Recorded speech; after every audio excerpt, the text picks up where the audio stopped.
Welcome to Democracy Now!, democracynow.org, the War and Peace Report. I'm Amy Goodman.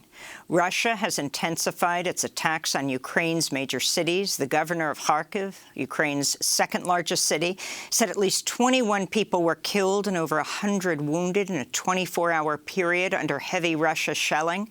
The city's police headquarters and university were badly damaged and caught fire. Russia says it captured the southern port city of Kherson, though local officials deny the claim. Mariupol has also come under intense shelling. In the capital, Kiev, a Russian missile strike on a television tower killed 5 civilians Tuesday. The attack also hit the site of Kiev's Baby Yar Holocaust Memorial. The memorial commemorates the more than 33,000 Jews who were shot dead by Nazis and Nazi-led forces over a 2-day period in 1941, and the estimated 100,000 Jews, Roma, and others killed near the site between 1941 and 1943. The memorial was partially funded by one of the Russian billionaires, Mikhail Friedman. President Volodymyr Zelensky attended the 80th anniversary of Babi Yar at the memorial along with world leaders this past September. Zelensky responded to the attack today. It is beyond humanity. This rocket strike proves that for many people in Russia, our Kiev is absolutely foreign. They don't know a thing about our capital, about our history, but they all have orders to erase our history, erase our country, erase us all. Ukrainian President Zelensky added in his comments, quote, "You killed Holocaust victims for the second time." The UN says some 836,000 people have fled Ukraine in the weeks since the invasion began in what, quote, looks set to become Europe's largest refugee crisis this century, unquote. Poland says more than 450,000 people have crossed its border. This is a refugee from Kiev who fled to Romania. In Ukraine, it's like a hell. We don't know what to do. That's why we cross to another country. So we don't know what would be tomorrow. So we're running. My husband stays in Ukraine because there's no possibility to cross for man who is under 60 years. So, of course, he stood in Ukraine. On Tuesday, the UN launched a $1.7 billion aid appeal for Ukraine. We'll also hear from a black student from Nigeria who talks about discrimination against black students and families who are trying to flee Ukraine. Members of the UN General Assembly are voting today on a resolution demanding Russia immediately cease its military assault on Ukraine, condemning Moscow's decision to put its nuclear forces on high alert. On Tuesday, UN diplomats staged a mass walkout as Russian Foreign Minister Sergei Lavrov addressed the UN Human Rights Council. Apple is the latest multinational corporation to withdraw business from Russia, halting sales of all its products. Boeing, Exxon, and Ford Motor also announced they're suspending some or all operations involving Russia.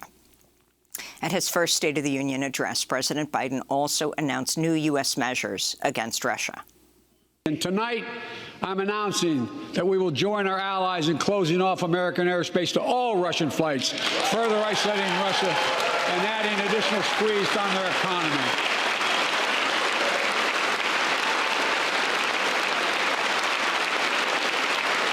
He has no idea what's coming. President Biden also said the U.S. and international allies will release 60 million barrels of oil from strategic petroleum reserves to curb a surge in gas prices related to the war. On the domestic front, Biden addressed mounting inflation, education, the pandemic, and pledged to support police forces around the country. We'll have more on Biden's speech later in the broadcast. Texans voted in the country's first primary election of 2022 Tuesday, in perhaps the most closely watched race of the night. 28-year-old Jessica Cisneros, an immigration lawyer and progressive Democrat, will head to a May runoff with the incumbent Congressmember Henry Cuellar after neither secured the 50% threshold needed to move forward. Conservative Democrat Henry Cuellar's home and office were raided by the FBI in January as part of a federal investigation. Former labor organizer and Austin City Council member Greg Casar won the Democratic primary for Congressional District 35. To see our recent interview with Casar, go to democracynow.org. In the governor's vote, incumbent Greg Abbott won the Republican primary, while former Congressmember and presidential candidate Beto O'Rourke clinched the Democratic race. In other news from Texas, the American Civil Liberties Union, the ACLU of Texas, and Lambda Legal have filed a lawsuit seeking to block a new Texas law that orders state welfare officials to launch child abuse investigations against parents who seek gender-affirming care for their transgender children, care that is vital and life-saving. The suit was filed on behalf of a family that received a home visit from an investigator last week demanding access to their trans child's medical records. The parents refused. The lawsuit accuses Governor Greg Abbott and the Texas Department of Family and Protective Services of causing terror and anxiety and trampling on the constitutional rights of trans children. In a statement, the ACLU of Texas said, quote, "No family should have to fear being torn apart because they're supporting their trans child." The White House is announcing a new phase in its coronavirus response today. The new strategy will focus on minimizing disruptions to daily life and easing public health measures. It reflects recently updated mask guidance by the CDC and the loosening of restrictions by cities and states around the country. President Biden reflected the shift during the State of the Union address yesterday. Thanks to the progress we've made in the past year, COVID-19 no longer need control our lives. Biden also announced a new program to provide people with antiviral treatment as soon as they test positive for COVID. New York City is expected to end some of its mask and vaccine mandates starting next week, including an indoor mask mandate for public school children and the city's main contact tracing program.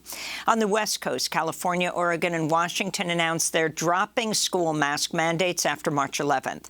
Some health experts, as well as more medically vulnerable populations, have warned against a premature lifting of protective measures.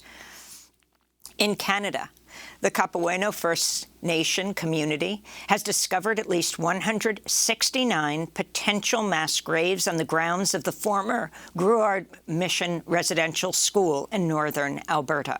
Hundreds of other unmarked graves have recently been found at former residential school sites across Canada. An estimated 150,000 Indigenous children attended these boarding schools between the late 1800s and 1990s, funded by the Canadian government and run by the Catholic Church. Children were ripped from their families, sent to the schools, where many were subjected to psychological, physical, and sexual abuse. Canada's Truth and Reconciliation Commission documented at least 4,100 deaths. In the occupied West Bank, 3 Palestinians were killed by Israeli forces in 2 separate attacks Tuesday. The youngest reported death was 18-year-old Shadi Khaled Najm. In other news from the region, Israel's Supreme Court suspended for now the expulsion of 4 Palestinian families from their homes in the occupied East Jerusalem neighborhood of Sheikh Jarrah. Israeli settlers were attempting to seize their land, but the dispute will now have to undergo a legal process that could take years or not be completed at all. Palestinian families have been resisting the dispossession of their homes in Sheikh Jarrah for generations.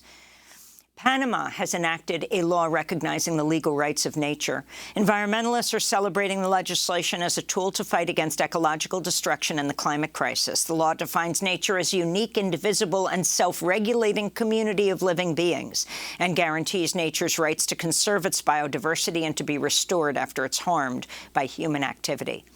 And here in New York City, a 61-year-old woman, Guiying Ma, died 3 months after she was violently attacked in Queens, leaving her comatose and attached to a ventilator and feeding tube. Ma, who came to New York from China 4 years ago, is at least the 4th person of Asian descent to die after a violent attack in New York since December.